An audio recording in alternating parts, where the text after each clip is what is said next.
Первое Тимофей, 1 глава.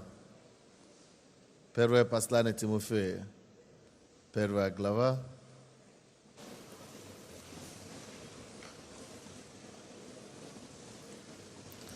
Первое Тимофей, 1 глава, с 11 стиха по 16 стихи. По славному благочестию блаженного Бога, который мне верен. Благодарю давшего мне силу Христа Иисуса, Господа нашего, что Он признал меня верным. Я так считаю, что те, которые сегодня присутствуют здесь и являются служителями и лидерами в этой церкви, по-моему, могут об этом о себе говорить этими же словами, что именно по благодати абсолютно незаслуженно и недостойно по человеческим меркам нам дана Богом благодать. И что Он нас признал верным. Что Он признал меня верным, определив на служение. Что Он признал меня верным, определив на служение. Я смотрю, допустим, где же эта верность?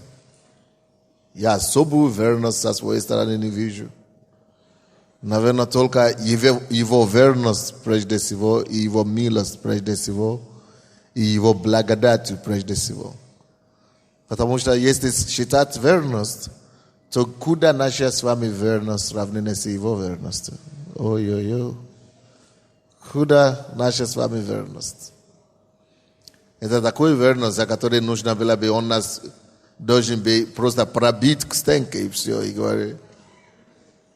Потому что мы все иногда так подводим не только Его, и себя так, что о верности вообще речь не идет. А Его тем более, сколько вообще, Он только может такой сказать. Только Он может такой хороший быть, чтобы Он дал нам еще какое-то признание, еще нам какое-то признание нам дает. В принципе, мы не заслуживаем признания. Но по Его благодати Он признал нас верным. Он признал нас верным. Он признал меня верным. А я-то себя знаю. Кто здесь присутствующий сможет это сказать себе, что я-то себя знаю? Ой-ой-ой-ой. Кто сам себя знает, то знает, что единственное мое занятие должно быть только одно. Позаться перед Ним, поклоняя, любя, благодаря, поклоняя, обожая, просто служа, никогда жаловаться, никогда роптать, никогда бегать от одного какого-то на другое и так далее. Вся жизнь не хватит, чтобы отслужить и отблагодарить. И достаточно довольно Его признать. Вся жизнь не хватит. Поэтому, если Он считает нас верным, определив на служение, то давайте будем ценить Его верность, друзья. Давайте будем ценить Его верность. Особенно до меня это очень сильно в последнее время доходит, когда я вчера на помазании, кто там был на второй, по-моему, служение, да? Когда вот это Шапкис, или как его звали? Григорий Николаевич Шапкис пришел в церковь, и танцор этот, который усатый такой маленький, красивый молодой человек. Да, 79 лет, он выглядит на 50, еще танцует по 10 часов в день. Вот, и когда он рассказывал за свою жизнь, он такой одарованный профессор, доктор наук и все. Вот такие люди заслуживают, вот такие какие-то. И когда он приходит в церковь и говорит, что я делал 79 лет, где я прогулял? Что я делал 79 лет? Чем занимался, говорит. Почему за эти годы я не мог сюда попасть? Куда я потратил эти годы, говорит. Почему так только сейчас, на 80-й год жизни, Бог признал, что я достоин только сюда попасть сейчас. Я говорю, Боже мой, а мы здесь находимся. Кто-то еще на кого-то ропщит, кто-то еще чем-то недоволен, то церковь недостаточно любви, то кого-то недостаточно заботится о нем, то кто-то вообще бегает. От церкви в церковь, кто-то куда-то ходит еще. У людей щелкнутая голова, потому что недовольство, то есть жаба, или как это называется, вот жаблость, или как это, как мы говорим. Жлобство, вот это жлобство народное. Духовное жлобство тоже есть. Духовное жлобство есть. Когда люди недовольны ничем, никогда в жизни, то переходят от правобережную церковь центральную, то центральную переходят в Троещинскую, то с Троещинскую куда-то еще Дарницкую, то с Дарницкую куда-то еще. То есть постоянно бегаю, каждые полгода. Слава Богу. А я говорю, Бог так ощущает церковь, а? Красота.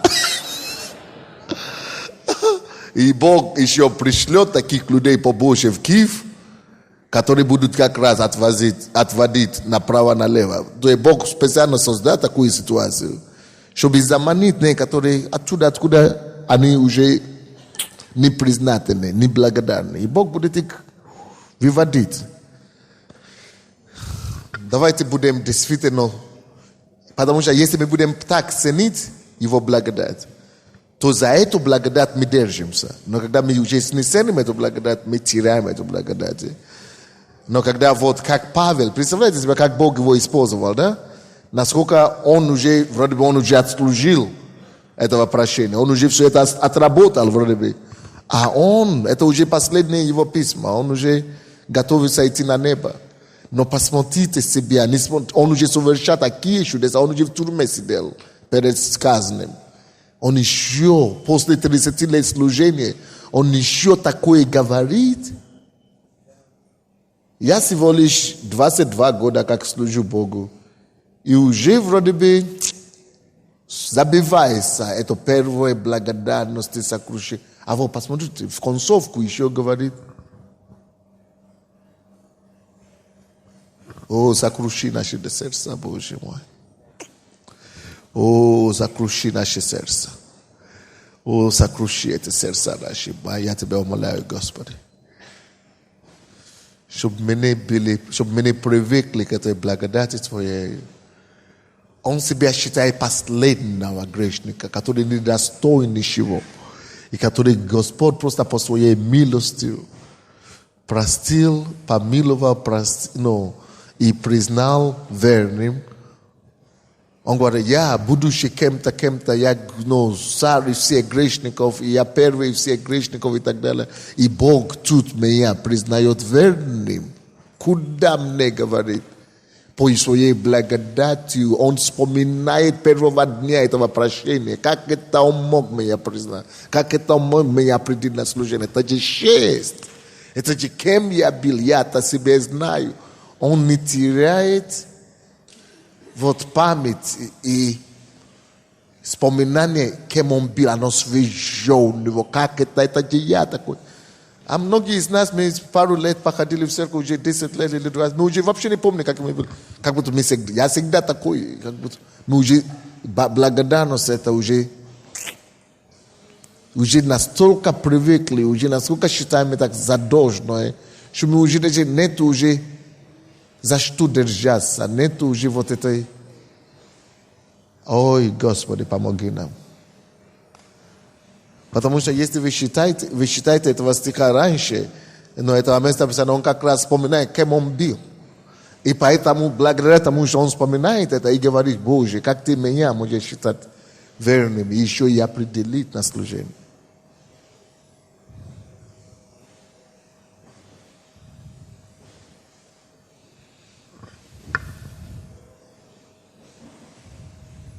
По славному благовествованию. Такое славное слово. По славному благовествованию. Блаженного Бога. Он такой благодарности пишет. А? Господь, не дай нам забывать Твое блаженство и благодарность и Тебе, Господь, за все. Дай нам всегда быть признательным этому славному благовестию. Чтобы мы ценили вот это благовестие, это славное благовестие и блаженство Божие. Будем его ценить больше заработки, больше финансов, больше какие-то работы, больше какие-то удобств, восхищения в жизни, больше какие-то семью, детей. Будем ценить и трепетно относиться к этой драгоценной милостью, которую мы приобрели от Него и получили спасение и все остальное. Меня, видите, как он говорит, да? Благодарю давшего мне силу Христа Иисуса Господа нашего, что Он признал меня верным, определив на служение. И 13 стих. Меня, который прежде был хулит, он не забывает это дело. Это свежо у него перед глазами. Он постоянно к этому возвращается. Зачастую, что нас учат в харизматии, не вспоминай. Забудь. Все старое прошло, все новое. А вы знаете, есть опасность в таком забывчивости. Потому что когда ты так быстро забываешь, нету вот такой стержень, какой-то стержень не хватает. Не за что держаться. Оказывается, вот это вспоминание, память, это за что можно держаться. Вот так, держаться, как оскомина, или как мы говорим, как соломку, вот как такую соломинку, как за соломинку, которой можно держаться.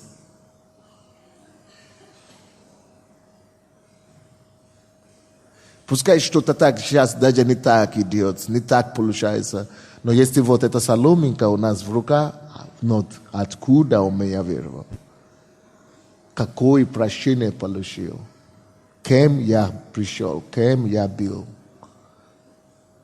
Даже то, что он принял меня, не то, что служение, даже то, что он принял вообще в его дом, в его семью, это уже благодать. А кто-то обижается, вот лидер мне не дал, кто-то не приветствовал, на день рождения не поздравил. Тебя расстрелять надо. Ты не достоин благодати. Не заслуживаешь. Не оценил. Недавно я разговаривал с кем-то. Вы знаете, здесь был у нас такой базар, происходило здесь раньше, в нашей церкви, да? Я же добродушный, я так себя считаю. Но иногда без порядка. И я всех разрешил, пусть все продают, торгуют, и все всем занимались здесь. А я потом передал церковь своей жене, да? И она более порядочная у меня, более порядок такой, более такой системный. И она так сделала такой порядок, что даже не заметишь, что что-то продают. Видите, только 3 домики стоят, такие красивые уже. А там раньше были какие, что только там не было. Но она, конечно, прочистила, и все суммировала. И вы знаете, что я обнаружил недавно? Обнаружил, что половина людей, которые приходили и торговали здесь, потому что прочистили и сделали все церковное. Пусть церковь зарабатывает деньги, вместо того, чтобы просто самые шустрые. И что вы думаете? Люди, которые вообще перестали ходить в церковь, ни в какую. Потому что обиделись. Вот, отняли у меня хлеб. А этот хлеб кто тебе дал? Тебе же церковь дала возможность поработать. Теперь эта же церковь говорит, уже все хватит. Теперь пускай церковь сама заработает, чтобы наши же общие нужды, не только твои карманы, а общие нужды все покрывать. И вот обида устроят. Зачем меня запретили? Или зачем у меня отняли хлеб? Ты что, ради хлеба пришел сюда? Люди у них нет рассуждения балансированного. Они не говорят, слушай, я же пришла сюда, я даже и не знала, или я же пришел сюда и не знал, что будет у меня такая возможность торговать, что я могу это, я же не ради этого, мне дали такую возможность, слава тебе, Господи. Теперь нет такой возможности, спасибо, что хотя бы вы дали мне какое-то время занять это место. Пускай будут другие заниматься, или вообще никого. Бог не даст другой. Люди нет. Обижаются. И из-за обиды такой вообще отпали от церкви. И вообще от Бога некоторые отпали. А кто-то пришел в другое место, здесь нет любви. Потому что он не зарабатывает. Люди не вспоминают, откуда Бог их вытащил, каким состоянием они пришли. Они не вспоминают. Но вот Павел, красавец. Наоборот, его выгоняли из Иерусалима. Если бы к нам с вами так отнеслись бы, да, что он искал братьев, он хотел примкнуться к церкви, а ему говорят, мы тебя не верим, ты же, ты хулитель, ты же гонитель, значит все, мы тебя не принимаем. Он умолялся, он смирялся, он даже как-то побрил голову одновременно, чтобы его как-нибудь приняли. Его свои же выгоняли. И тут он не то, что не обижался, он умолялся, он как-то просил, пока Бог не сделал чудо, чтобы его приняли. А тут те свои, среди своих, и то есть мы теряем вот то, что было у первых верующих. То благоговение, такое любовь к Богу, который они были готовы и умоляться, и унижаться, и смиряться. А я слышал недавно один человек,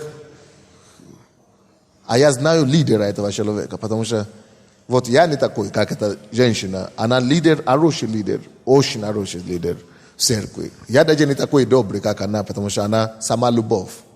Заботится, нянчится с этими ее группами, устраивает им пир каждую среду или каждую домашнюю группу.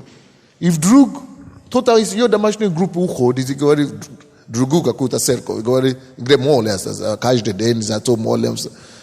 Это же время уже, сколько будут молиться за это? Время служить ему, тот, который тебе уже дал эту благодать. И этому лидеру говорят, я 12 лет в церкви, за меня никто не молился. Я говорю, как это? Я знал, что в вашей домашней группе постоянно молятся. Ну, вот такое решение. За меня никогда не молились, потому что где-то там, в твоей церкви, каждый день, понедельник за молитвенник, за родственников, вторник за финансы, четверг за освобождение от бесов, за следующий раз от проклятия, давай будем за тебя молиться каждый день. Я говорю, будут молиться так, пока твои волосы все не выпадут. Когда же ты отблагодарить Бога-то, а? Да, когда ты же начнешь отдавать ему за то, что вообще он тебя вообще спас. И есть такие народы, есть такой народ, есть такие люди, которые не умеют быть, я не знаю, вот такими, как Павел, который говорит, слушай, я вообще не достоин. Я вообще не заслуживаю. А я знаю, как того лидера, эта женщина. Я говорю, я же старший пастор, я не такой, как эта женщина. Как она нянчивала за все эти члены. Как она все любит. А люди все равно, сделай, что хочет. Все равно найдешь что-то. И я понял, почему Иисус говорил однажды. Слушайте, не люби просто людей, овец. Люби людей, но не люби церковь. люби Иисуса, потому что церковь тебя разбьет сердце. Потому что кто-то, я ей спрашивал у этой женщины, слушай, я уже у вас такие истории, были ситуации, когда эта женщина, кто-то заболел в больнице раком, она меня даже замучила, потому что меня постоянно возит в больницу, чтобы молиться за этих людей. И потом эти люди после этого всего просто взяли и ушли. И я говорю, как вы выдерживаете это все? Вы же, вам сердце очень легко разбить. Вам же разбьют сердце, потому что вы слишком любите людей. Пастора знают, что я говорю. За кем больше всего ухаживаешь, тот больше всего тебя и отплывет. Так жизнь так получается. То есть в четверг, по-моему, или какой-то, или прошлое воскресенье, слушай, то есть центральной церкви, когда я проповедовал о добро, четверг было прошлый? Прошлый четверг, да? О добро, или позапрошлый четверг. Что почему люди зачастую делают добро, а им отдают за зло. Вот была такая проповедь в четверг, или позапрошлый, по-моему. Позапрошлый четверг. Надо всем вам взять это. Почему так происходит? Что ты делаешь добро, а тебе отдают.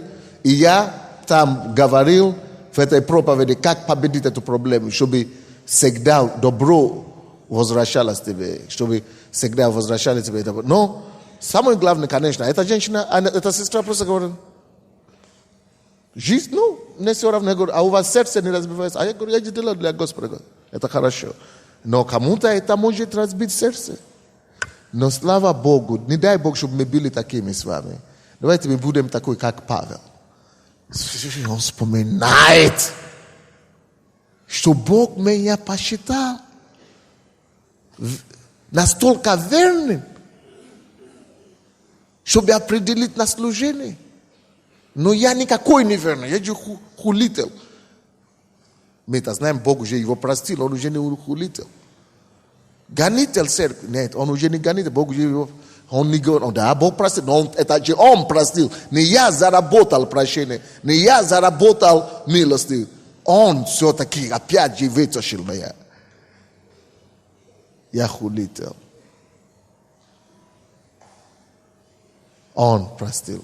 Это он меня посчитал верным. Это он простил, меня посчитал, что нужно простить. Это он посчитал, что нужно меня помиловать. Это он посчитал, что нужно меня принять. Давайте мы будем всегда такими. Мягкое сердце перед Богом. Такое мягкое сердце, такое, которое постоянно сокрушается перед Богом. Что Господь, у тебя такое прет, такая любовь и благодарность, что тебя никогда вообще на кого-то еще указывать пальцу или что-то так неправильно делает и так далее. Тебя так прет, это прощение, это благодарность и так далее. Ты никому не разбиваешь сердце вот так. Ты благодарен Богу. И если не благодаря таким благодарным людям, нас бы не было здесь. Церкви уже бы не было, но благодаря на них и строится все. Вот почему на Павла Бог мог положиться вот так. На нем и построилась церковь. И на вас, вот эти верные, которые, я говорю, могут говорить такие же, как слова, как Павел, на вас и строится церковь. На таких людей и строится церковь. Один какой-то прорыв наступил вчера. Дай Бог, чтобы, может быть, не надо мне говорить. А раньше не надо говорить, потому что я уже заболтал много, и все хуже ему бывает. Потому что кто-то записывает это и передает куда надо. И не надо тоже. Да, дай Бог, чтобы получилось. А потом будем говорить. Да. Меня, который прежде был хулитель, и гонитель, и обидчик, но помилован. Знаете, если я сейчас спрошу, за что вы были помилованы, ребята, многие нам уже даже не помним. Помним, что мы жили в греху, мы были в миру, греху и так далее. Мы в основном уже не помним. И я даже за себя замечаю, я вам признаюсь, за себя замечаю, что было время, Когда я постоянно говорю о том, как Бог меня простил, как я гулял, как Бог меня спас. Но теперь в последнее время я наблюдал за собой, что, слушай, что-то меньше об этом уже говорю. Что-то больше уже говорю, больше всего о том, что теперь делается. А потом поменьше говорю, значит, поменьше вспоминаю. Уже не, я вспоминаю, в голове оно есть, но оно уже не так раздирает душу, как раньше раздирало. Вот это проблема. Но у него можно это видеть, что после 30 лет, Боже мой, дай, ой, Боже, сделай меня таким. Я тебе умоляю, Господь. Ой, чтобы оно было так свежо, Господь. Это моя молитва, это я сам себе проповедую. Чтобы оно было так свежо у меня, Господь. Как первый день. Такая благодарность, такая признательность, Господь.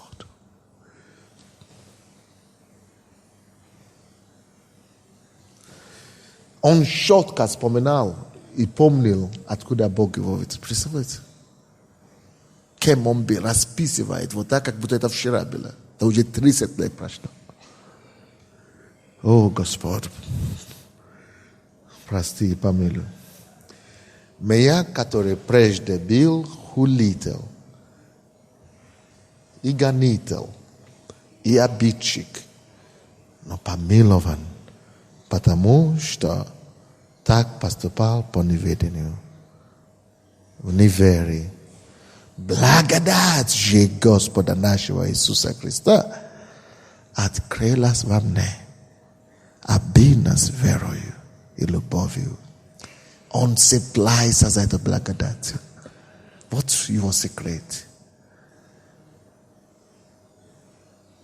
Благодать же, о Господи. Дай нам не утерять взор от благодати.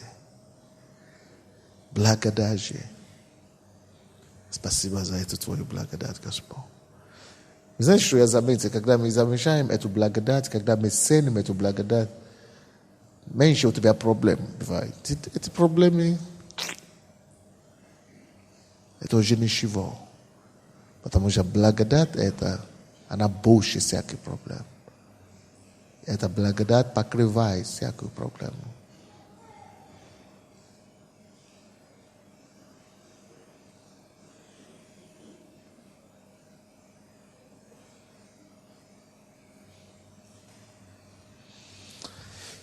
Ну все, это я вам, мое размышление.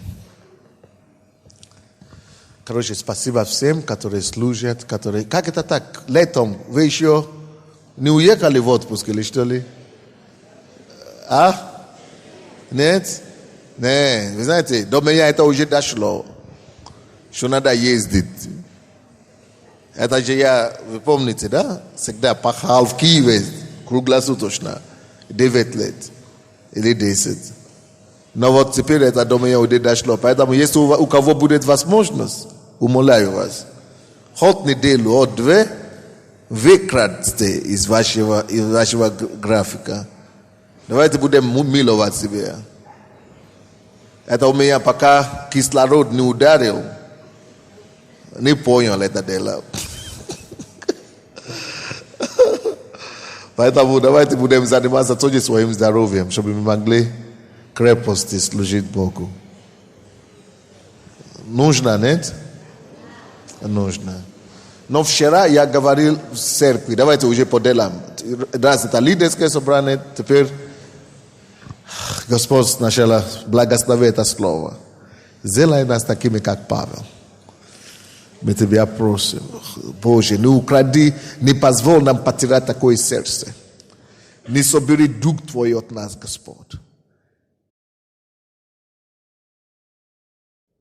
Такие первый вопрос, очень важный вопрос сегодня, потому что я уезжаю и только приеду через воскресенье, ну, то есть, когда перед постом. Поэтому первый вопрос, у нас пост начинается, я думал, если такой... Кто заметил, что когда приближается время поста, какой-то благодать начинает накрываться. Потому что какой-то уже Бог дает нам предчувствие, с чего нам ждать на посту. И я думал, если уже мы начинаем сейчас что так же будет на посту. Ребята, готовьтесь к этому посту. Очистите сердце, очистите дух, и Бог нас посетит могущественным образом. Это с 21 по 30 июля. Второй вопрос. Я хочу с помощью клуб миллионеров, 1000 миллионеров, хочу создать такой фонд одаренных людей, верующих наших. Да? Вы знаете, я слышал недавно, разговаривал с человеком, который говорит, что Пинчук, то есть зять нашего Кушми, да, дает стипендию, и создает стипендиант или какой-то фонд, стипендий, фонд Пинчука дает стипендию людям. Представьте себе, недавно он созвал во дворце Украины 3000 лидеров, самых одаренных, самых талантливых людей, студентов Украины. 3000. И дает стипендию, я не знаю, 10 или человек в год, и на 10 стипендий в год, или я не знаю сколько, я не хочу врать, но стипендию получается $100 в месяц. За что $100 в месяц, они отбор сделали, чтобы найти 3000 вот такие самые лучшие, чтобы пришли, чтобы оттуда уже найти, кто выиграет за $100 в месяц. И $100 в месяц, и заявление у них 150 тысяч. Или 50 тысяч, или 30 тысяч, что-то мне дали такую информацию. Я говорю, за $100? Слушай, где тогда наши миллионеры и все? Почему такие идеи не приходят людям? Я говорю, $100, но уже куда деться? Мы уже это можем потянуть. От 10 студентов, от это самое. И я думаю, кому это же мощный инструмент евангелизации. Выкинь $100, и пускай ребята бросаются. И таким образом условия только одно. Все 130 тысяч, которые заявку через покаяние только чтобы было. Представьте себе, сколько можно спасать. Что не надо сдать экзамен, только покайся и стань верующим, и тебе это самое сразу стипендиант стал. Но, с одной стороны, нельзя так делать, да? И потому что, мы наберем всякое. Но все равно, представьте, мы наполним дворец спорта, за стипендию, проповедуем и каются, а потом мы еще выберем самые лучшие по экзаменам. И сделать их таким. Но я думаю, конечно, это одно делать. Но хорошая идея. Пускай кто-то мне запишет это, мы его сделаем все равно. Может быть, клуб 1000 будет его сделать, чтобы не опять на меня не повесили еще одно обвинение. Но что я думаю, хотя бы для своих можно же такое сделать, нет? Для своих верующих, молодежи. Но в нашем случае не $100, это посмешище какое-то. Нам надо сделать стипендию такое, которое позволит нам иметь самые лучшие умы во все 7 сферах влияния. Социальной сфере, это самое, политика, экономика, медиа и так далее. И обязательно мы должны таких людей, пускай не моргают, потому что люди отвлекаются. Не надо пока это трогать. Эти люди отвлекаются, мы отбираем этих людей и посылаем самых сильных в лучшие украинские вузы, в МГУ, лучшие российские вузы, и обязательно лучшие американские вузы, и лучшие французские, английские, немецкие вузы, скандинавские. Надо за границу посылать тоже. То есть, даже если это будет мало, но если мы найдем таких серьезных, горящих в Боге, любящих Бога людей, стоит это делать или нет? На лидерские я выношу. Стоит делать.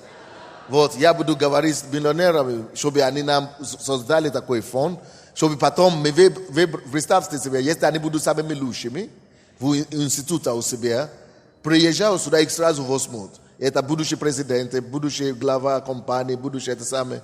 Поэтому, что я думаю, я хочу сейчас создать комиссию, называется, экзаменационную комиссию. Если кто-то есть из вас, или вы знаете кого-то, кто может нам помочь делать такой отбор.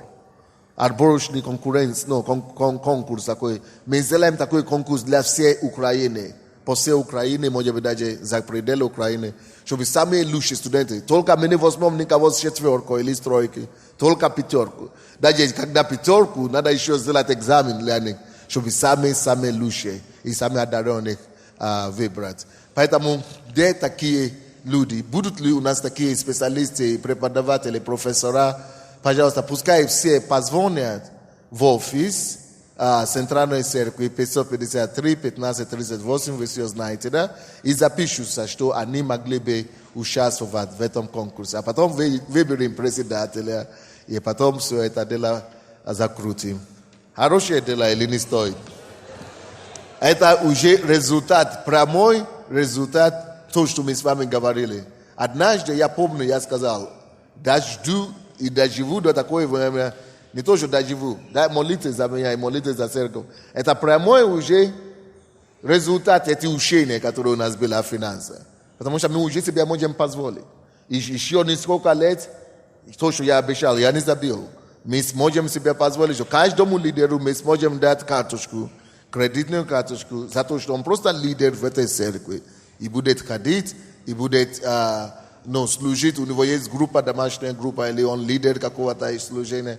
Мы сделаем, я не забыл. Пасторы тоже будут свои иметь и так далее.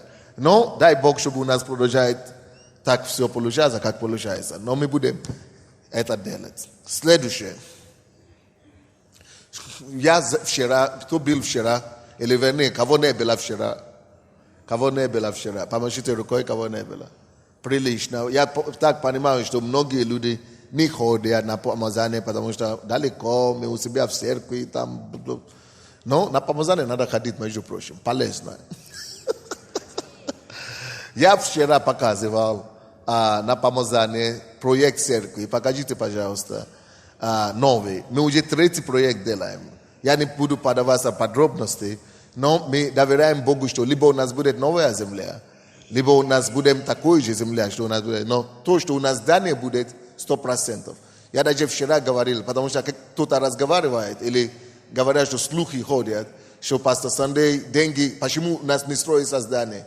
Дошло до такого, что если вы зайдете в сайт In Victory, вы увидите там интервью епископ Пятидесятнической церкви. Его зовут Паношка Михаил какой-то. Степанович. Он дает интервью, и ему задают вопрос, и говорят, что вы думаете, какое отношение ваше к пастору Сандей? Он говорит, пастор Сандей, во-первых, он Иисуса не пиарит, он только себя пиарит. Второй вопрос, мы слышали, что он собрал там на здание. Представьте, он собрал там на здание, и мы уже знаем, какое здание он построит. Посмотрим, какое здание он построит, потому что никто не дождется этого здания. Он, может быть, это здание он уже в Америку себя построит. Что, то есть, епископ такой говорит, он не в курсе, что происходит у нас здесь. Он со мной не разговаривал, что уже нас собирали. Теперь пора уехать ему. А я хочу сейчас вам сказать, потому что вам буду говорить, слухи будут ходить, что я не уеду с Украины, пока я не оставлю здание. Причем не просто какое-нибудь здание, а такое здание, которое нету ни в СНГ, и в Украине нету такого. И я специально не уеду, пока я это не сделаю. И не за деньги, эти, которые мы собрали. Честно говоря, я вчера говорил, что то, что мы собирали, это копейки. Это немного, на самом деле. Но мы сделаем такой, который будет не сколько раз дворца Украины, или дворца спорта, по классу, по статусу. И мы создали коллектив профессионалов из 6 стран. С Украины, Польши, Франции, Англии, Канада и Америки. И они разработали нам такой, мы сейчас ездили с ними в Америку и так далее. Что вы видите? Это там будет зал на минимум 12 тысяч мест. Будет парковка на 4 машин. Это невозможно. Это потрясающие вещи. Будет 2 этажа парковки внизу. Будет вот это гостиничный комплекс, вот эта высотка. Это будет не просто гостиничный комплекс, это будет как Мандарин Плаза, который там. И там будет гостиница, не просто магазины. Там будет магазины, вот так. Там будет продовольственный также. И там будет, и потом этажи, офисный комплекс. И там будет потом номера, чтобы люди жили. И вот второй башня, который The Crest, это на 15 этажей. Она так просто выглядит маленькой. Это 15 этажей. И это все маленькой кусочек земли. Но это гениальная работа делается. И если бы платить то, что мы платим, то, что мы собрали, оно не хватит, чтобы платить месяц работы. Но Бог нам поможет, и мы это сделаем. Поэтому это не большими деньгами, это все, не слушайте разговоры, что они говорят. Я даже уже сказал вчера, что даже если мы не будем собирать пожертвования больше, даже если я верну то, что было собрано, все равно построим это здание. Потому что Бог нам сказал, что я построю себе дом. Он себя построит. А то, что Он у нас просит, это только ради нас, чтобы мы были благословены. Это просто, чтобы пересечь все разговоры, которые все говорят. Чтобы вы знали, что пускай говорят. Кто из вас меня знает, тот, кто знает, что если пастор сказал, считайте, что это сделано. Такого проекта еще нет в Украине.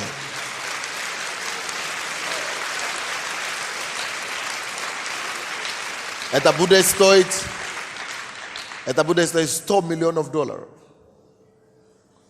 Это такой проект, это что стоит $100 миллионов? Не могу даже вам сказать. Это большие суммы денег. Это район. Это как Троещина, не сколько сейчас Троещины или Харьковского района. Но тут оно будет. И это будет памятник Господу. Потому что если я что-то уже буду делать, то это уже не халтура будет. Это уже будет памятник. Мы с вами уйдем на небо, мы будем там с Богом, наши дети, внуки будут рассказывать, что мой дедушка строил, бабушка строила это.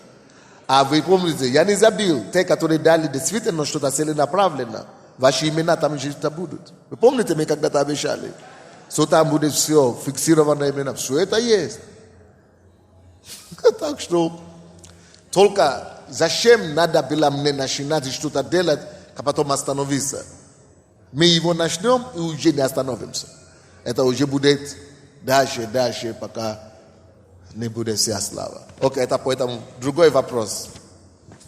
Если вы знаете людей в церкви, которые есть веб-программисты, веб-архитекторы, дизайнеры, модераторы на форумах, менеджеры разных разделов портала, и мы ищем людей, которые могли бы послужить. Это уже как служение. И помочь, мы создаем сейчас портал Church Shift. В Америке будет, это на английском. Но мы здесь его создаем. И я прошу все технические люди, которые могли бы просто как-то послужить. От час, от 2 часа. Напишите, пожалуйста, телефон. Вам дадут работу.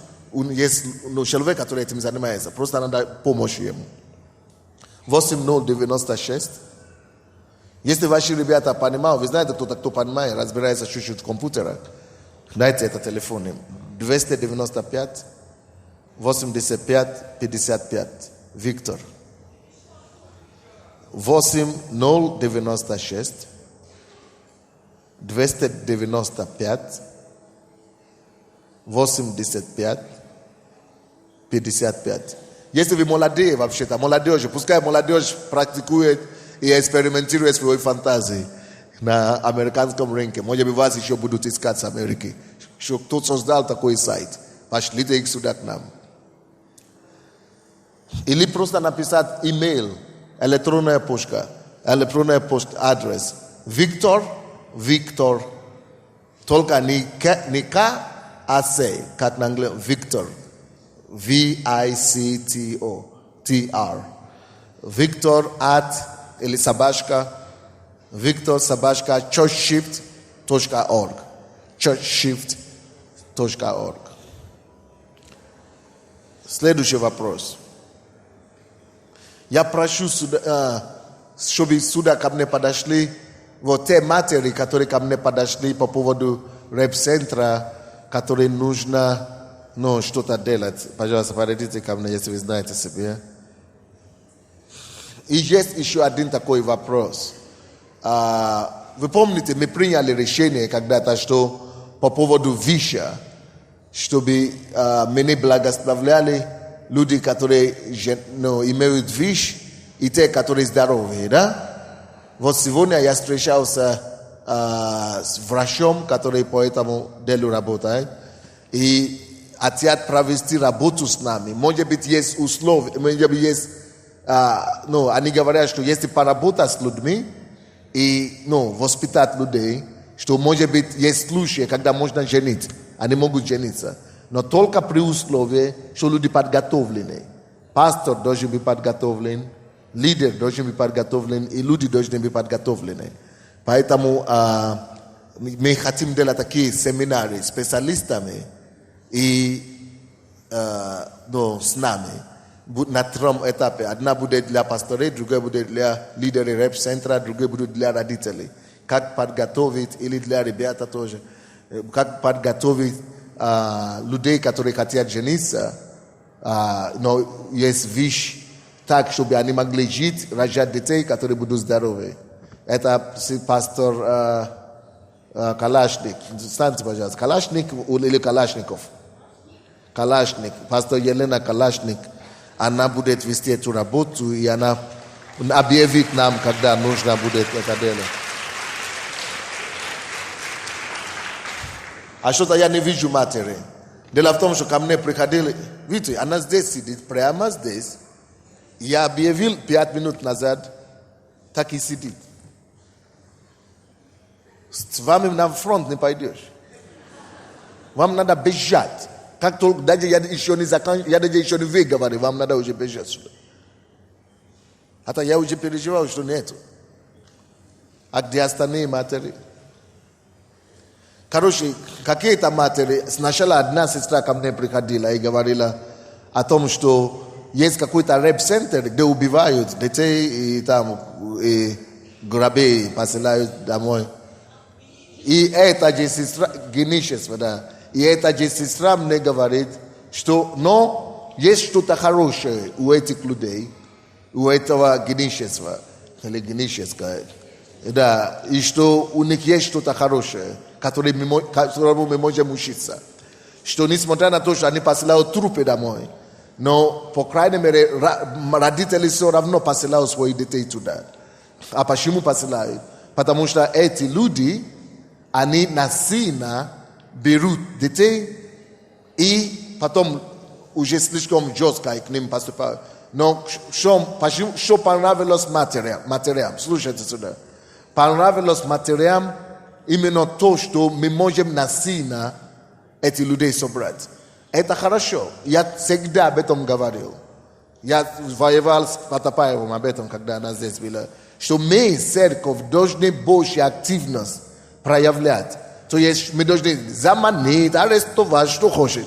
Чтобы их, потому что потом они будут благодарить, если они действительно до них что-то дойдет. Потому что родители, которые уже молятся по 10 лет, которые уже по 5-8 лет молятся, эти дети не приходят и не приходят. Но если бы кто-то пошел, и ребята пошли бы и помогли бы попасть туда, а потом, конечно, не насиловать, как эти насилуют, или не бить и крутить, а уже проявить любовь к ним и заботу к ним, мы можем очень много людей таким образом спасать. Вы знаете, сколько у этих людей генишес, да? Несмотря на то, что посылают трупы домой, у них 1000 молодых людей, 1000. У них 5 таких центров по 250 народа. Человека, молодежи. 250. Потому что, когда они берут их на сын, определяют это самое, хуже некуда деться. Еще они делают. Они расклеили весь Киев и всю Украину. Слушайте сюда. Мне нравится их подход. Похоже на меня чужие. Но только у них такой-то перегибы, да? Но они что сделали? У них хватка есть. Они расклеили всю Украину, весь Киев, каждый столб и каждый подъезд, и говорят, там написано, если вы знаете кого-то, только знаете, если вы знаете кого-то в подъезде или в доме, то колется или пьет, то имеет зависимость, звоните нам. Давайте спасем этих людей. Если вы только кого-то знаете, то есть, они не говорят, если у вас родственники или родные, или что. Если вы просто кого-то знаете, звоните нам. Они приезжают, как бригадиры. Возят, как скорую помощь. Потому что порой мы ждем, чтобы больные сами пришли, а больной сам не понимает, что он больной. Он сам не хочет. Вот сестра это мне рассказывала, что она даже, мама звонит людей из нашей церкви, из нашей рэп-центра. Она говорила, что она 5 рэп-центров наших киевских звонила.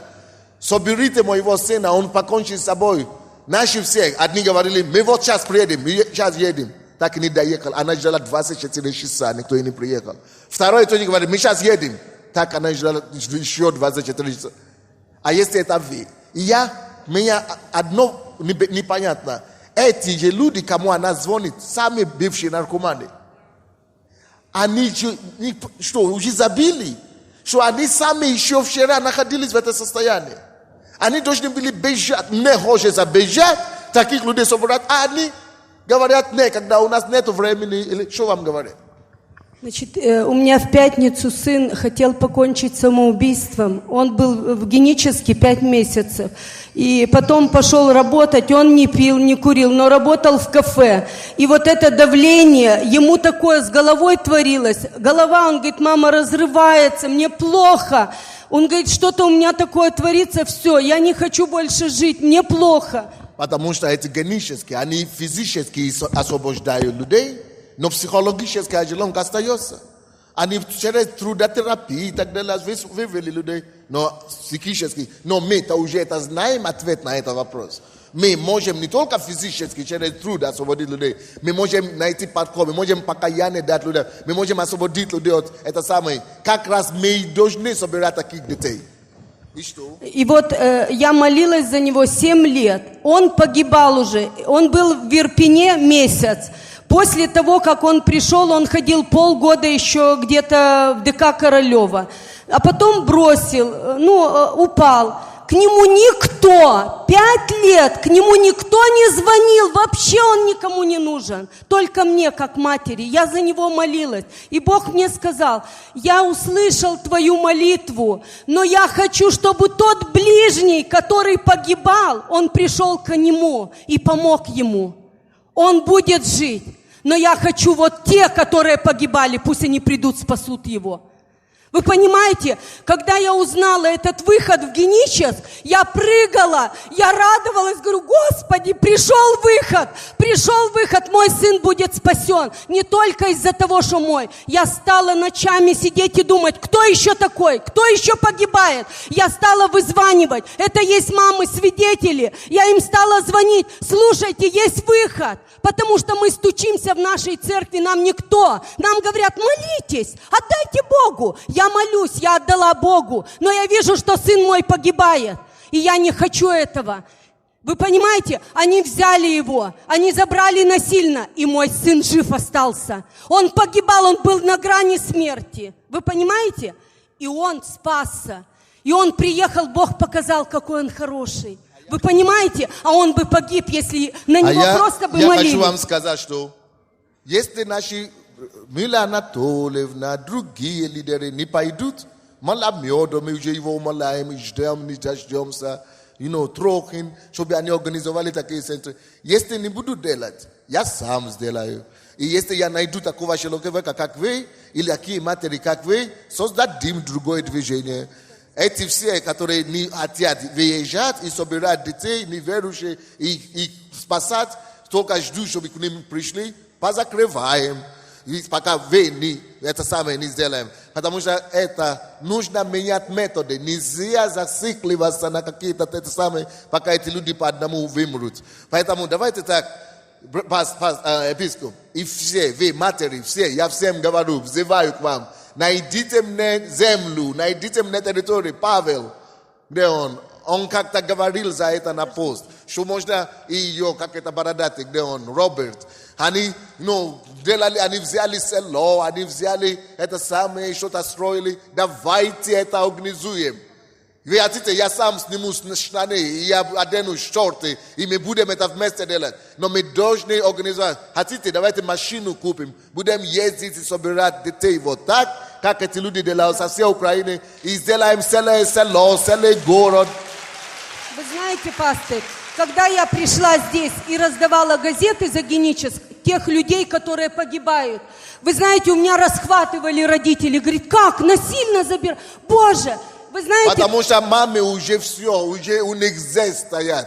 Нам надо такое организовать, чтобы родные подписали, как скорая помощь делает. Родные подписали именно сына собирают, и мы потом показываем им любовь Христа. Но мне нужна территория, надо мне найти землю, или село, или что-то. Епископ, слушайте, епископ, слушайте меня. Напишите, надо выделить, принцесс. Надо нам бюджет начинать выделить на это. Если что-то надо купить, надо написать заявление. Все. Мы должны посоветовать с консультантами, с бухгалтерами церкви. Мы должны какие угодно деньги найти, чтобы это делать. Приоритет. Эти матери должны перестать плакать. Эти матери не должны больше плакать. Если есть бывшие наркоманы и так далее, кто хочет мне помочь в этом? Я это уже говорю много года, никто меня не слышит. Но если кто-то услышит меня сегодня, тот и пойдет возглавлять это дело. Где люди, которые захотят пойти, организовать, помочь нам вот такую работу? Пастырь, можно я еще скажу? Вот смотрите, в Геническе с посольства Божьего где-то 300-400 человек. С нашей церкви находятся дети. Вы понимаете? Они 16 часов работают. А здесь у нас 10 человек или 20 только сидят. Потому что 300-400 человек. И они строят, пастырь, здания для отдыхающих. Наши дети строят и на них для отдыхающих имеют эти деньги. Мало того, мы платим 700 гривен за них. Теперь понимаешь, почему ты это все говорил. Добрый вечер, дорогая церковь. Я благодарю всех лидеров, которые молились за наших детей. Я каждого человека, я благодарю Людмилу Анатольевну, я молилась с ребятами-наркоманами, но мы шли первыми. Они поют наши песни, они молятся, но у них девиз иной. Не спасусь я, мать, а потом все мое. У них так, спасать обреченных на смерть. Мой ребенок пережил Чернобыль, я тоже 10 лет.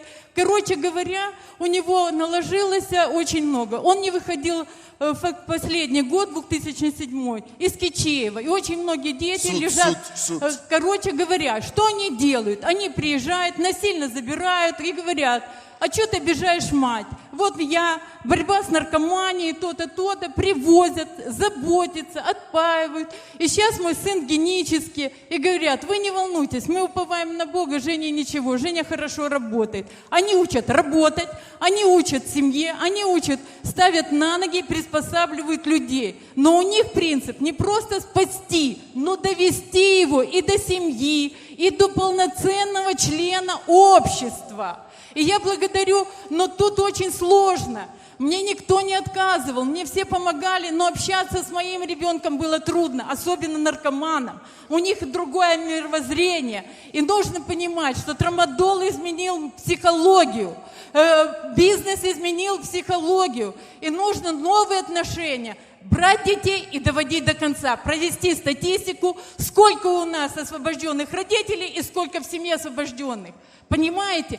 Я понимаю вас, я вижу это. Киевское море, там пустые земли. Спасибо вам большое. Помогите мне.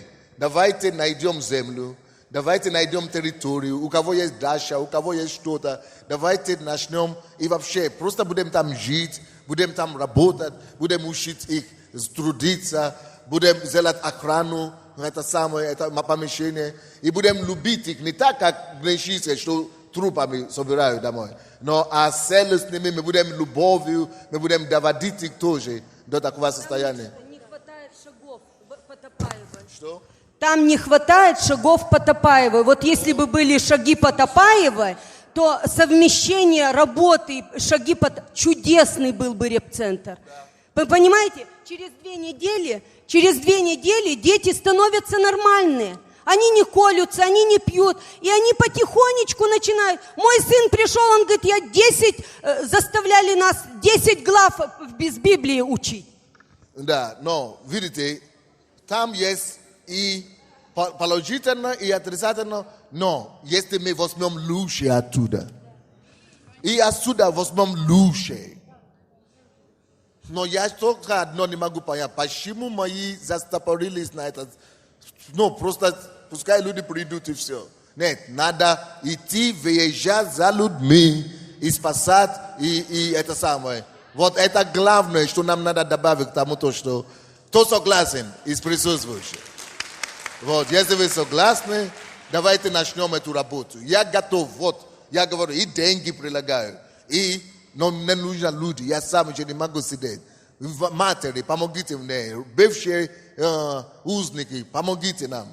Что ты хотел сказать, молодой человек? Я хотел сказать такую информацию. Я сам не был в таком репцентре, но у меня были в таком репцентре знакомые. Один знакомый из них уже мертв. Он приехал с репцентра, у него были поломаны ребра. Скажите мне, где там Бог? У меня, честно говоря, трясутся, и руки от волнения. Да. Послушайте, этот человек, его привезли родители, сбежал его друг, пришел к родителям и сказал, заберите его оттуда, потому что его там... Как тебя зовут?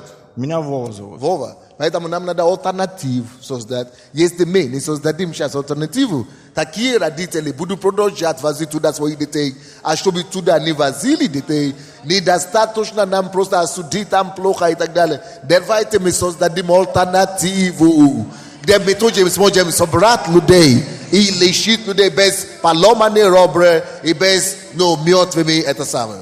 Вы поняли меня? Что вы хотели сказать?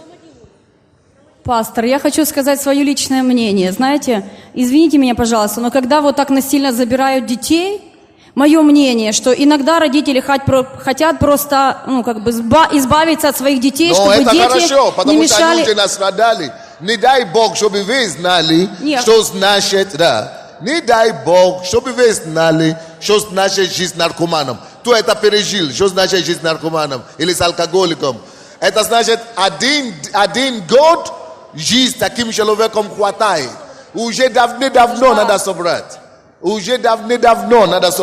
Поэтому, я понимаю вас, что вы придете, чтобы защищать свою систему, чтобы это свои пасторы постоянно, потому что им стыдно самим выйти, и вас послали вперед.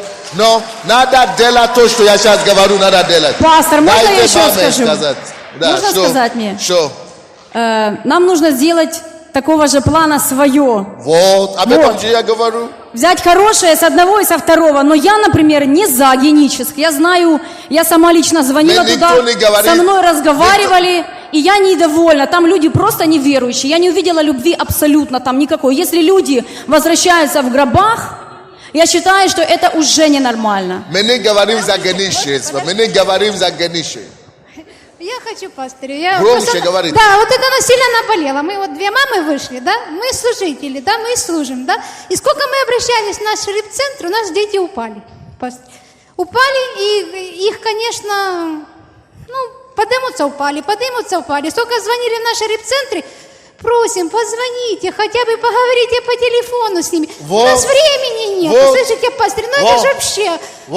Позвонила я Геническ. Я хотела недавно, месяц тому назад, отправить своего сына туда. Потому что у меня знакомый. Базар. Его сын там находится, и он домой не собирается. Он там работает, он восстановился. Ему там нравится, он все.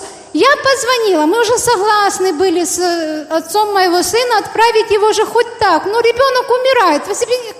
Как матерям молодец, все, дайте я. Подождите, пастор, они теперь не берут насильно. Вашка дайте. Мы будем брать вас насильно. Они говорят, теперь флюорографию. Дайте. Вы знаете что, дорогая церковь? Конечно, геническ это может быть жестоко. Но вы знаете, когда умирает сын на глазах матери, и когда бегаешь, не знаешь, куда обратиться... Мой сын приехал с генического, и он сказал: мама, меня там, конечно, наказали, но за дело. Потому что воровство и всякое преступление, которое они совершают, когда-то приходят, они наказали. Он говорит, и я, говорит, понял, что этого делать не надо. И когда он пришел сюда, он сбежал оттуда, потому что работать по 16 часов, конечно, он не захотел. И он пришел сюда. И я сказала, сын, тебе нужно еще немножко подкрепиться. И он послал письмо Трохину. Он был на служении помазания, как раз вела церковь Трохина. И он обратился, написал письмо электронное. Да, ответ он получил, приходи. Мы поехали в этот репцентр там на Святошино. Ребята поговорили. Я не знаю, о чем они говорили. Он сказал, не на Святошино, на Нивках вот там. Да, неважно. Вот, он поговорил с ними и сказал, нет, мама, не хочу я. И он вообще ушел из дома.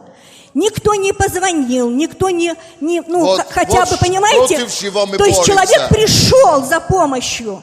Вот, вообще, что за позиция? Не, послушайте. Что за позиция? Ждать, пока человек придет. Это не по-библейски. Что там шубет? Библия говорит, что... Алло, тише. Выход. Алло. Да, извините. Тише. Человек. Есть выход для некоторых, которые освободились и живут другой жизнью, но не для всех. Алло, должна вообще, быть... алло, поймите все, дайте, пастор, мы не говорим за, как это, генически, не за генически, забудь вообще это слово. Можно... Я говорю за проблему, что Библия говорит. Здесь у нас должна быть любовь. Реп-центр любовь, но по таким принципам, если у них какой-то хороший там принцип, у нас уже настолько мы привыкли не искать, что Библия говорит. Иисус говорит, что я пришел, чтобы взыскать. Слышите меня или нет? Взыскать и спасти погибающих. Взыскать. Где наши взыскания, когда матери просят, мы уже нашли вот добычу. Придите, мы говорим, пускай сам приходит. Он говорит, я оставлю 99. И хороший, но пастух должен искать погибающих. Добрый пастырь, принцип доброго пастора. Вот о чем мы говорим. Гнилищес, не гнилищес, забудьте о гнилищес. Но мы свое должны создать, которое базируется на принцип, что мы идем, собираем и лечим. Мы идем, собираем и лечим. Церковь, мы не агитируем в генически. Вопрос стоит, что нам надо создать служение. Пришло время, когда они упрашивают, мы обычно всегда добровольно, но есть ситуация, я вот тоже отец, и у меня есть дети. И есть ситуация, когда я не должен ждать, пока дети захотят. Мне надо срочно сейчас что-то предпринять. Дело в чем, я в 98 году еще видел такую ситуацию в новой жизни под Санкт-Петербургом у Сергея Матевосяна. Мать пишет, да, дорогие мои, сделайте что-нибудь, задержите сына, мне надо сделать операцию, опухоль на мозгу. Он уже один раз проколол 2000, которые были отложены на операцию. И теперь вот опять, если я не сделаю операцию, то я умру, и вообще ему никто не поможет. Сделайте все, что можно, что нельзя, но задержите его, пока мне хотя бы сделают операцию. И его просто закрыли в овощехранилище. Вот и все, и держали, кормили, просто его задержали, его не били, ничего. И когда мы приехали сюда в Киев по ОРТ, то есть по российскому каналу, показывали этот сюжет. Этот парень там покаялся все-таки, вынужденном этому уединению, он покаялся и свидетельство говорит, да, все, я принимаю решение пройти реабилитацию. Я просто думаю, что нам надо создать условия, чтобы просто выезжать, забирать, не обязательно, мы не говорим о насилии. Бить, ломать там или еще, это мы не преступники. Но есть ситуация, когда мы должны найти способ, как удержать просто. Вот и все, чисто отцовским авторитетом. Именно властью Божией удержать. Вот, допустим, мама здесь говорит, что Да, я 4 года за меня молились, помогали. Но когда я просила, придите, поговорите, там же в Кичеево много людей. А мне Дух Святой говорит, не надо ехать. Понимаете, приезжай. Видите, наши даже говорят, что мама говорит, приедьте, соберите. А наши говорят, мне Дух Святой не открыл. Дух Святой не открыл, чтобы идти спасать погибающих, ради которых Иисус пришел. Мы еще все такими были вчера. Пастор, вот как вариант, как юридически это правильно оформить? Просто дело важно, такого рода, что эти родители потом будут в суд подавать. Это мой головной Вот сейчас боль. киевский центр, я который старший пастор, насильно... тише, я же здесь старший, и я это говорю. Есть на кого все эти удары придут? На меня. И я говорю о том, что давайте сделаем, потом отвечу. То есть надо спасать жизнь человека сначала. Юридически потом найдем. Я же должен бояться, не вы должны бояться. Я должен бояться. Есть в Киеве центр, Слушай, я должен бояться о том, что о нас уже плохо пишут, что обо мне еще скажут и так далее. Дети, это же не 16 лет, не 14. Не важно, пускай будет 16, 13, 12, потом мы решим. Все лидеры в розыске. Это не твоя проблема. Надо решить вопрос. Все. Вот здесь стоит пастырь моего сына и лидер домашней группы моего сына. Он 6 лет в падении, он был лидером Троещинского репцентра. И вот он решил уже сам, потому что нас учат добровольно, он должен добровольно освободиться. И он решил в Кантакузовку, таки я поеду. Его довез, Роберт Арбелевич, довез до Кантакузовки. Он ехал в ужасном состоянии, наверное, потому что, говорит, весь, трясся. Это я уже понимаю, что состояние винта и состояние... Найдите мне этого Роберта, вот. Павел. Он доехал туда, а там он говорит, что мне теперь? Из-за этого я сейчас попросил епископа, чтобы он освободил для меня этого, Павла Федорова. Чтобы тот передал вообще церковь. Тебе не надо заниматься церковью, потому что у него от тебя какой-то еще боль осталась, и какая-то ревность, какая-то страсть еще осталась. Пусть полностью организует такие вещи, марши, эти все движения и так далее. Вот, соберите его, этого Федоровича, как его, Роберта, этого, вот это еще один там стоит. Соберите, давайте мы все организуем что-то подобное. Он тоже пытался что-то подобное, как зовут, Гарри и так далее. Соберите таких людей, которые хотят что-то делать. Давайте будем спасать, давайте организуем вот общество спасения, армия спасения. Пускай будет армия, но спасение. Я сейчас доскажу, хорошо, я доскажу. И вот он приехал туда и говорит, и что мне тут делать? Он говорит, что ты хочешь уехать? Да, я хочу уехать. Может, а как отсюда уехать? А вы что, меня держать не будете? Это что, любовь Христа? Нет, не будем держать. На тебе 2,50 на маршрутку, едь домой. Нет. Он приехал домой, а я по программе его выгнала. А его прибили там и завезли в БСП. Слава Богу, что он живой остался вообще. Видите? Поэтому нам иногда надо научиться любовью, жестокая любовь. И потому что надо насильно его, чтобы он отрезвился. Дали ему еще деньги, чтобы домой ехал. Нет, надо его отрезвить сначала, а потом что-то. Тут еще такой момент, хорошо, у кого есть мать или отец, а вот есть такие, что сироты. Вот я привез своего одноклассника, у него нет ни матери, ни отца. Он покаялся, прошло 3 дня, я его возил с собой в машине, чтобы он вообще никуда. Потом, в конце концов, он говорит, нет, я домой и все. Насильно я его не могу ничего сделать. Отпускаю его домой, через 3 месяца я приезжаю домой, он на моих руках умирает. У него эпилептический приступ, то есть все, он умирает. Я его насильно засовываю в машину, привожу сюда. Через 3 часа еще один приступ эпилепсии. То есть за сутки 3 раза он чуть не умер. У меня точно так же дядя умер. Поэтому, чтобы не доводить людей до такого состояния, должен быть такой выход. Я его насильно забрал, он там его держал за шкуру, потом вот что? Кто из вас присутствующих скажет то же самое. Я бы сказал, если бы я не покаялся, когда я покаялся, если бы кто-то меня от насильно привел к Богу, чтобы я знал то, что я сейчас знаю, буду ему молиться, благодарить за то, что от насильно, от по-доброму, как хочешь, но только чтобы я пришел потом до Бога. И ними страхом спасаются, написано в Библии. Все, спасибо. Кто еще там хочет что-то сказать? Добрый день.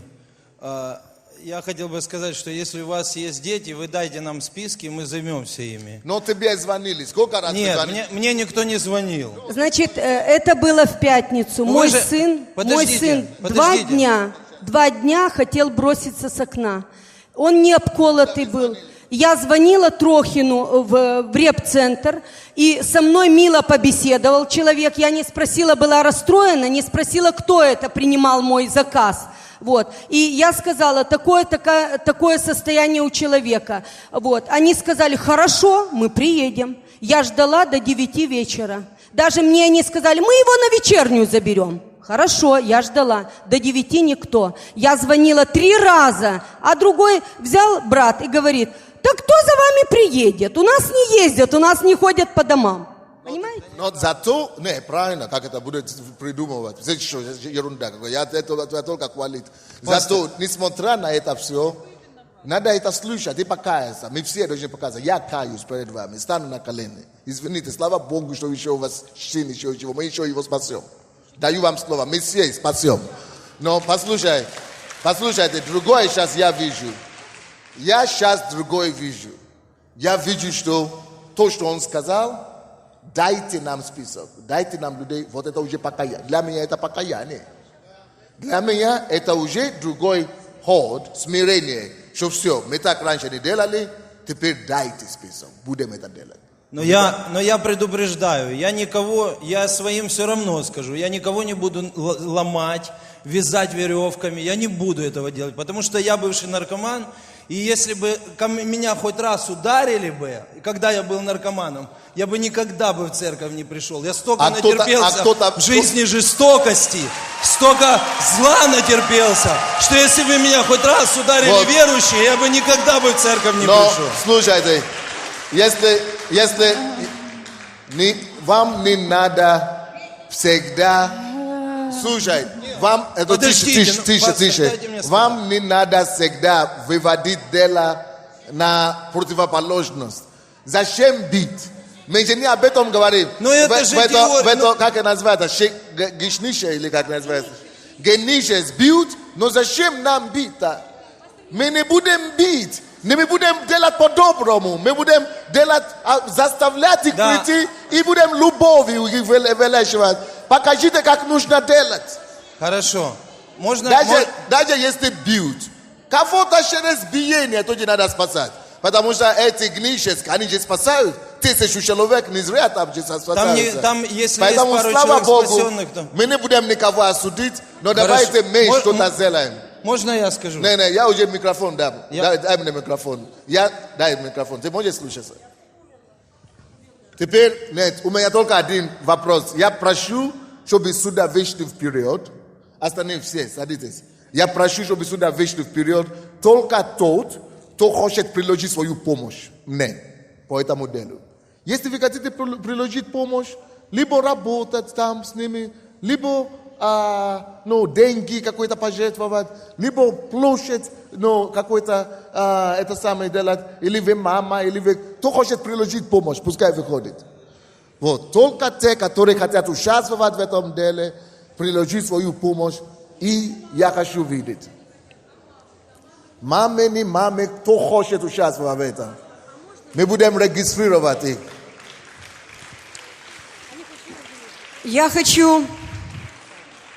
Я предлагаю свою помощь. Алло, где список? Кто-нибудь бегом, найдите мне бумагу и ручку. Мы будем регистрировать людей. Бегом. Где ручки, где это самое? Надо регистрировать, начните регистрировать людей. Телефоны, имя, отчество, телефоны и какую помощь. Больше людей, выходите, регистрируйте, пускай выступает пока. Но я тоже мама бывшего наркомана. И хорошо эту проблему знаю на себе. И с мамами зависимых я встречаюсь каждый день. И не с одним человеком. И я вот хочу сейчас задать вопрос. Не надо мне проповедовать. Пастор, я не проповедую. Не, послушайте меня. Вы скажите народу, что мы неправильно делали. Не только вы. Я на первое место беру на себя ответственность. Каюсь, стою на колени. Мы говорим, что мы это раньше не так делали. Теперь будем делать по-другому. Вот что я хочу слышать Да, от вас. пастор, мы каемся в том, что мы не взяли все лучшее, что было у них, что есть у них. Вот теперь будем это делать или нет? Да, вот и что я будем хочу делать слышать. вот такой вот совмещенный вариант, чтобы Вот, он был конечно, полезным. все, слава Богу. А я хотел бы предложение сделать. У нас только что была победа невероятная. Мы встретились с президентом и создан комитет по регулированию как бы этой проблемы. И на этом основании, я думаю, мы фактически сейчас имеем шанс взять проблему государства на себя. Как государство решает подобные проблемы? У них есть тюрьмы, да? Там они насильно, по сути, забирают людей, когда они нарушают что-то. Но раньше были ЛТП, например. Тюрьма, да, раньше были дружинники, которым государство передавало законно какие-то права на законное удерживание и решение этой проблемы. Да. Я думаю, может быть, вот этот комитет должен вместе с юристами выработать, тем более у нас есть мэр, который, Киев может стать первым городом, в котором будет проводиться такие эксперименты и опыты, создадутся какие-то, может быть, команды или комиссии, которые будут заниматься этой проблемой, и которым будут даны определенные полномочия, и которым будет помогать государство, и все это сделать грамотно, с юридическим основанием. Я бы так... Спасибо, все. Теперь помогите мне, я хочу, чтобы вы все зарегистрировались. Если вы не зарегистрируете, не уходите отсюда. Вы все зарегистрируетесь. Слушайте меня, Мила Анатольевна и Лигдена. Послушайте меня, Рома и все. Зарегистрируйте все, а потом соберите все с моим участием. Я хочу там быть, чтобы мы собрали, а потом соберем и создадим несколько комитетов. Комитетов по выезду, по собранию, комитетов по восстановлению. Вы разработаете мне идеи какие-то разные. Мы создадим это все. А потом мы с помощью комитета, как он говорит, пускай он тоже будет в этом комитете, мы будем просить помощь МВД и так далее, чтобы оформить это все. Может быть, корочку какую-то будем показывать и так далее. Мы найдем пути, как это делать. Но мы еще должны найти место. Хорошо, вы пока регистрируетесь, лидерские еще не закончились. Я вижу, люди уходят. Алло, слушайте. Don't give anybody. Регистрируйтесь потише. Подходите, регистрируйтесь. Мы потом, я пока продолжу лидерский, а то вы мне сорвете собрание. Тише, следующая тема. Алло, не уходите, не зарегистрировавшись. Оставьте ваши данные, а потом вы можете уходить. Кто слышал мои темы, мои разговоры о финансах вчера на служении? Я сказал, еще раз хочу повторять. Если кто будет привлекать больше 30%, это на свой страх и риск. Больше 30% в церкви деньги привлекать запрещено, это афера. И если даже кто-то привлекает от по 1% или по 30%, они должны дать что? Страховку или гарантию. Если не будет страховки, то с этими людьми не иметь дела. Понимаем или нет? Понимаем. Хорошо. Другой вопрос. Кто слышал, что мы сейчас начинаем движение по рекламе на машина, на дома, на это самое. Ребята, давайте мы приняли решение, что до следующего помазания, что мы хотим сделать как можно больше наклеек. И на машинах, и на дома, и так далее. Если мы сделаем 7 тысяч, представьте себе, это начнет менять всю страну. Поэтому я прошу лидеры, побуждайте ваших людей, чтобы все принимали участие в этом. Не только на машинах, но в домах, квартирах и все так же. Слушайте, все, кто пишет бумаги, кто собирает эти все бумаги, кто ответственный, кого мне поставить ответственного? Не, надо кто-то, чтобы кто-то был из реп-центр. Куда они исчезли? Почему никто из них не может, из лидеров или пасторов реп-центра, чтобы кто-то это... Не знаю, кто-то из лидеров хотел, чтобы кто соберет этот список, все. Живого никого нету. Но он не понимает, вдруг он не реагирует. кто соберет, дайте спикер. Хорошо, вы соберите и передадите, вы мне дайте кому-то из пасторей, должны мне дать, потому что они мне должны дать отчет. Вы соберите у всех пока, соберите пока. Что вы хотели сказать? Да. У нас с мужем есть земля и дом 54 сотых. Это Переяслав-Хмельницкий. Мы директора амбулаторного репцентра и хотели делать стационар. А напишите, дайте наши данные и то, чем вы можете помочь. Именно это перезак. Кто еще предлагает землю или что-то такое, подойдите, пожалуйста, запишитесь и приложите нам ваши помощи, что вы хотели. Так. Все записались, кто бы хотели принимать участие в этой проблеме. Теперь, кто из пасторей этим занимается или очень занимается, еще раз. Я хочу слышать вашу сторону. Что вы скажете мне?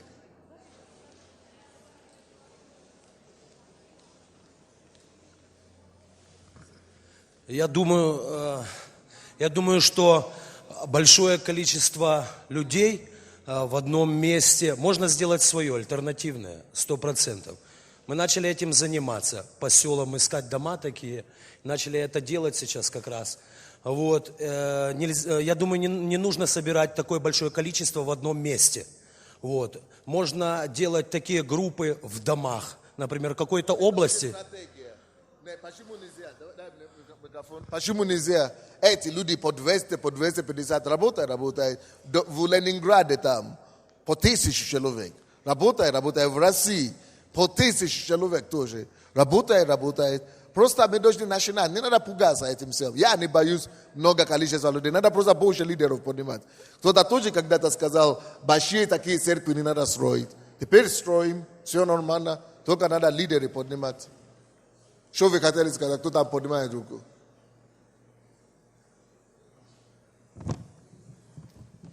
Все, видите, какой у нас получилась драка, да? Но это все равно сделаем. Сделаем это дело, не знаю. А потом с милицией решим, с юристами решим. Это уже второй вопрос. Хорошо, давайте встанем.